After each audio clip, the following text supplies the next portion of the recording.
इस एक्सप्लेनर में आपका स्वागत है। आज हम एक ऐसे खौफनाक और तेजी से बदलते घटनाक्रम की परतें खोलेंगे जिसने सबको हैरान कर दिया है। सोचिए, राजस्थान के एक छोटे से गांव से शुरू हुई एक कहानी महज कुछ ही घंटों में दक्षिण दिल्ली के एक घर में इतनी दर्दनाक मौत पर कैसे खत्म हो सकती है। ये सिर्फ एक क्राइम की घटना नहीं है, बल्कि एक पूरी टाइमलाइन है जिसे आज हम डिकोड करने वाले हैं।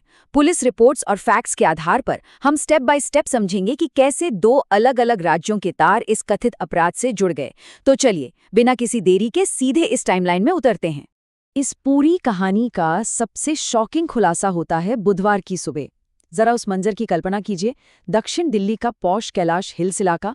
माता पिता सुबह जिम गए हुए हैं, घर पर शांति है। लेकिन जब वो वापस आते हैं तो उनका सामना एक भयानक सच से होता है। छत पर बने स्टडी रूम में उनकी 22 साल की बेटी मृत पड़ी मिलती है।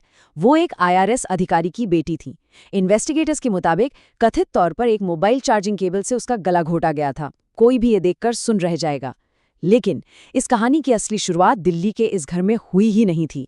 दिल्ली के इस घटना की गंभीरता को समझने के लिए हमें थोड़ा पीछे जाना होगा, और वो भी एक दूसरे राज्य में। जब जांचकर्ताओं ने मुख्य संदिग्ध, जिसका नाम राहुल बताया जा रहा है, उसकी लोकेशन ट्रेस की तो पता चला कि वो दिल्ली पहुंचने से महज कुछ घंटे पहले राजस्थान के अलवर में था।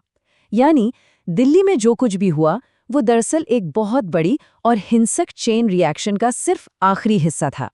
तो चलिए, घड़ी की सुइयों को थोड़ा पीछे घुमाते हैं और देखते हैं कि अलवर की उस रात आखिर हुआ क्या था।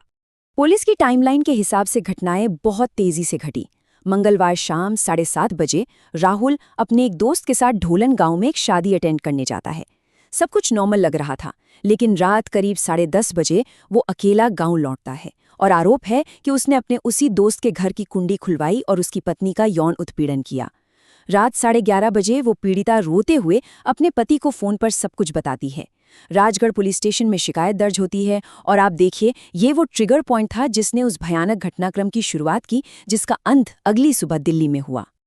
अब यहाँ से शुरू होता है राजस्थान से राजधानी दिल्ली तक का वो सफर जो कानून की नजरों से बचने के लिए किया गया था। पुलिस से बचने के लिए आरोपी ने जो किया वो सच में हैरान करने वाला है। वो किसी बस या ट्रेन में नहीं बैठा, बल्कि उसने सीधे एक एम्बुलेंस वाले से लिफ्ट ली। उसने एम्बुलेंस ड्राइवर को 5 से 6 हजार रुपये किराए का झांसा दिया, लेकिन जैसे ही वो दिल्ली पहुंचा, बिना एक भी पैसा दिए वहां से रफू चक्कर हो गया। और इसके बाद वो सीधा कैलाश हिल्स वाले उस घर में गया और सबसे चौंकाने वाली बात, उसने घर में घुसने के लिए एक स्पेयर की यानी अतिरिक्त चाबी का इस्तेमाल किया। कोई तोड़फोड़ नहीं, कोई जबरदस्ती नहीं। अब सबसे बड़ा सवाल यही उठता है कि उसके पास चाबी कहाँ से आई और उसने दिल्ली के इतने घरों में से सिर्फ इसी घर को क्यों चुना? जवाब है, वो इस परिवार के लिए कोई अनजान शख्स नहीं था। दरअसल वो करीब 8 महीने तक इसी घर में घरेलू सहायक यानी डोमेस्टिक हेल्प का काम कर चुका था। उसे घर के चप्पे चप्पे की, घर के लेआउट की पूरी जानकारी थी। दिलचस्प बात यह है कि उसे ये नौकरी अपने पिता के इनकम टैक्स संपर्कों के जरिए मिली थी। हालांकि उसकी खराब बर्ताव और पैसों की गड़बड़ी की वजह से उसे नौकरी से निकाल दिया गया था। लेकिन नौकरी जाने के बाद भी क्या आपको पता है, वो पीड़िता के पति के साथ अक्सर ऑनलाइन लूडो खेलता था। यानी वो परिवार के टच में था और यही पहचान उसके लिए घर में घुसपैठ करने का सबसे बड़ा हथियार बन गई। लेकिन एक आम इंसान अचानक इतने बड़े अपराध कैसे कर सकता है? इस सवाल का जवाब उसके जीवन की इस डाउनवर्ड स्पाइरल या पतन में छिपा है। अगर आप उसके अतीत और वर्तमान को देखेंगे तो आपको अपनी आंखों पर यकीन नहीं होगा। स्कूल के दिनों में राहुल एक बहुत ही होनहार छात्र था। उसने 10वीं में 73% और 12वीं के साइंस स्ट्रीम में पूरे 90% मार्क्स स्कोर किए थे। लेकिन आज वो एक बेरोजगार इंसान है जिसे ऑनलाइन गेमिंग की भयंकर लत लग चुकी है। 3 पत्ती जैसे गेम्स की लत इतनी गहरी हो गई कि उसने अपना फोन, अपनी बाइक और यहाँ तक कि अपने जरूरी पर्सनल डॉक्यूमेंट्स तक गिरवी रख दिए थे। एक ब्राइट स्टूडेंट का ऐसा पतन सच में डरा देता है।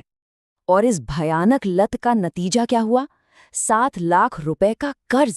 जी हाँ, जांचकर्ताओं का कहना है कि दोस्तों और आसपास के दुकानदारों से उधार लेते लेते उस पर लगभग 7 लाख रुपए का कर्ज हो गया था। इस उधारी को लेकर रोज के झगड़े और एक्सट्रीम फाइनेंशियल प्रेशर ने उसे हताश कर दिया था। पुलिस का मानना है कि इसी कर्ज को चुकाने की डेस्परेशन में उसने दिल्ली जाकर उस घर में चोरी करने का प्लान बनाया, जो बाद में एक हत्या में तब्दील हो गया। तो ये पूरा एक्सप्लेनर हमें एक बहुत ही बेचैन करने वाले सवाल पर लाकर खड़ा कर देता है।